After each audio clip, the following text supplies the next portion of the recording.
Hello મિત્રો, જય શ્રી કૃષ્ણ, હર હર મહાદેવ. હું પ્રીતિ વ્યાસ, તમારું પ્રીતિની રસોઈમાં સ્વાગત છે.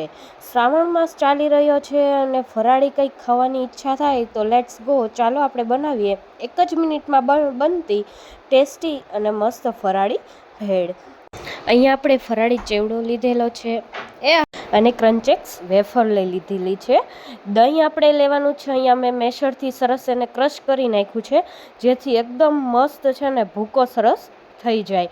અને આપણે ઝીણું ઝીણું ટમેટું સમારેલું લીધેલું છે. તીખાસ માટે આપણે મરચાં 2 સમારેલા લીધેલા છે અને દહીં અને કોથમીર.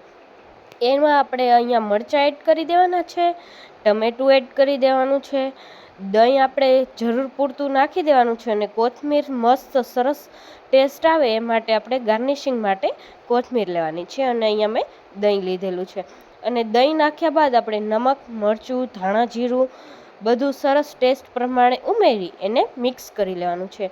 ફરાળ માટેની આ બેસ્ટ અને ઇન્સ્ટન્ટ બનતી સરસ રેસીપી છે, તમે જરૂર ટ્રાય કરજો.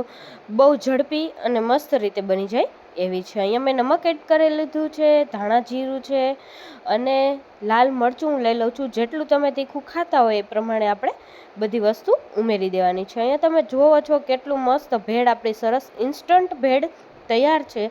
શ્રાવણ માસમાં ખાવામાં જેને એમ થાય કે આપણે હેવી ફરાળ કંઈ કરવું નથી, આપણે હળકું ફૂડકું કંઈક લેવું છે સ્નેક જેવું, તો તમે આ લઈ શકો છો. અને આવી રીતે વેફર ઉપર પણ રાખી તમે સ્નેક કે ચાટ જેમ તમે લઈ શકો છો.